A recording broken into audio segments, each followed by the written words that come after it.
Hey quilters, it's Marianne Fontana, Fontana Originals. I am working on this shamrock quilt for AccuQuilt. As one of their newest designers, I thought it would be fun to share some of the behind the scenes processes in making designs. And this is one of them. I'm also making placemats, and I made a wreath, a set shamrock wreath, which I'll show you in a little bit.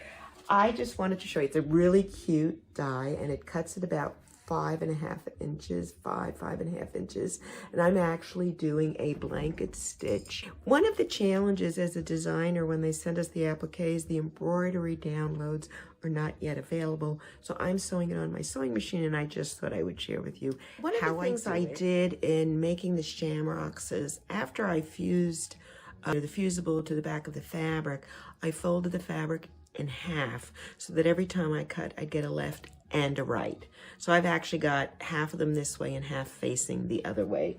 Let's see if I've got one here for you. I can show you. Here it is, I think. So there. So you see, I have half and half. And actually the pattern for that is requires 17 shamrocks. So I did 8 one way. The first thing I did on my sewing machine is I selected a blanket stitch. Now this is a Bernina machine. This is actually the new B570 Quilters edition. I absolutely love it. Anyway, it has a quilters section, and I pressed this 1309 is the blanket stitch I'm going to use, and I set it to be 2.5 wide and 3.0 long. And I pre-tested it on a small piece of fabric to make sure I like the way it goes before I sew my applique. Done a few, but I'm going to show you one of them. I never start on an end. I try to start in the middle somewhere. One of the new features of this machine is that it has a push button, foot plate lift, and there is none in the back. You do have the knee lift, but the camera's in the way, so I'm going to be using the push button. Anyway, I try to start not in a corner, not in an end, but in a middle, so that when I come back around, I can overstitch and you don't see it.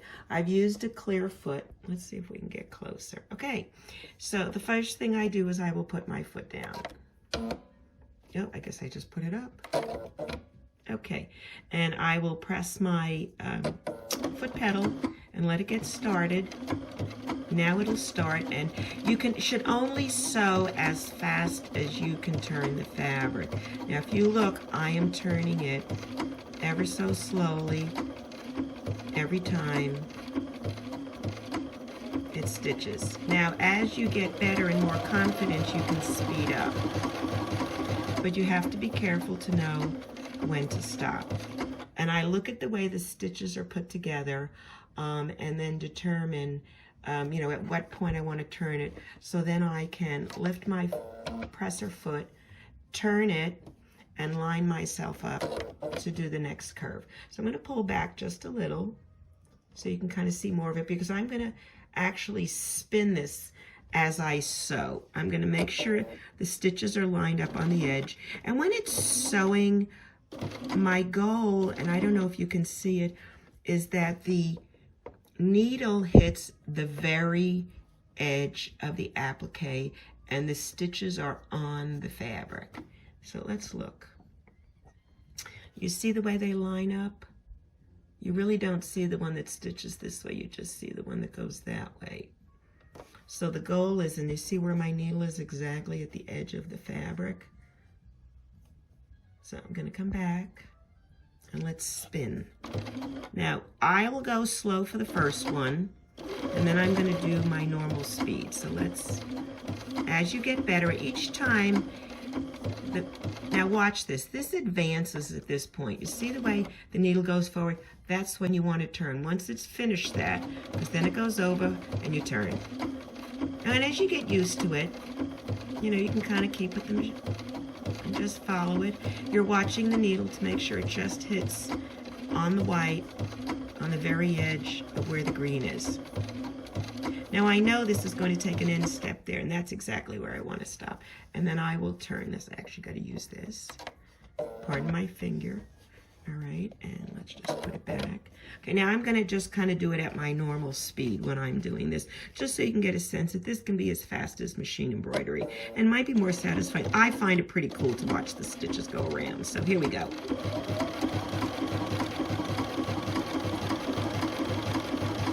The key is pivoting. If you can pivot fast, you can sew fast.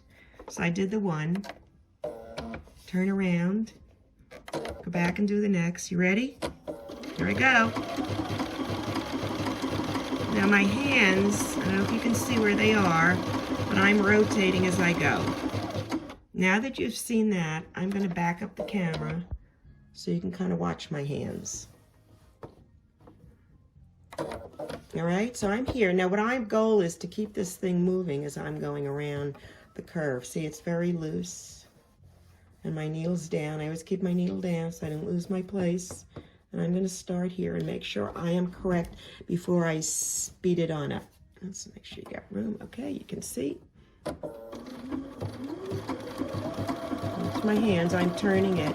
I'm just allowing the fabric to turn as the feed dogs underneath push the fabric forward. Stop, okay? Raise it again. I always like to raise the needle so this way the undercarriage and everything kind of is set up to go in this direction so it's not fighting itself. Okay.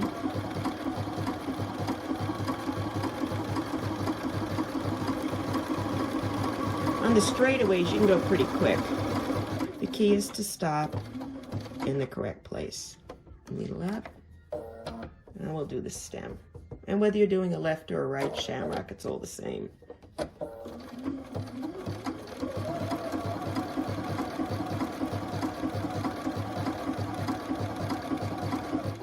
Now I'm going to watch and go when it's stitching out. That's my decision, personal decision, where I want it to stop, and I'm going to turn all the way around so that I'm kind of straight angle at the bottom of that stem. Put my foot down, and here I go. And I'm going to turn again.